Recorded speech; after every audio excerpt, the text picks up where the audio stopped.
তো হ্যালো বন্ধুরা, সবাই কেমন আছো? আশা করি সবাই খুব ভালোই আছো। আমিও ভালো আছি।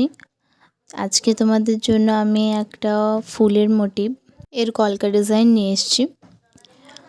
এই কলকাটাতে পদ্ম স্টোকও রয়েছে, আর এই যে একটা ফুলটা, এটা টগর ফুল বলা যেতে পারে। তো এই টগর ফুলও রয়েছে, আরও অনেকগুলো স্টোক রয়েছে, বাট এইগুলো দিয়ে বিশেষভাবে আমি আজকের এই কলকা ডিজাইনটা বানাচ্ছি। তার কারণ আমি বেশিরভাগই কমা স্টোক আর চেরি স্টোক এসব দিয়ে বানাই।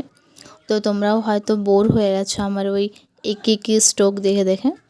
তো যাই হোক, এটা আজকে আমি এই ফুল দিয়ে করছি। সব রকমের স্টোক দিতে হয়, না দিলে তো কমপ্লিট হবে না। শুধু ফুল দিয়ে করলে কি আর হবে? তো সেই কারণে আর কি, এটাতে ফুলের যেমন মোটিভ রয়েছে সেরকম এটাতে পাতা স্টোকও রয়েছে, কমা স্টোকও রয়েছে, সব রকম স্টোক রয়েছে। তো তোমাদের কেমন লাগছে এই কলকা ডিজাইনটা তোমরা আমাকে কমেন্টে জানাও।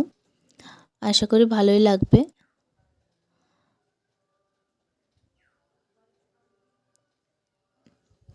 এটা একটা চিক কলকা অথবা হাত কলকা এইগুলো করতে পারো।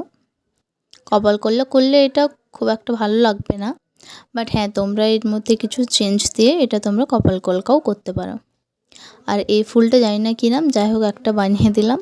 তো কেমন হয়েছে কমেন্টে জানাও। আজকের মতো এখানেই শেষ।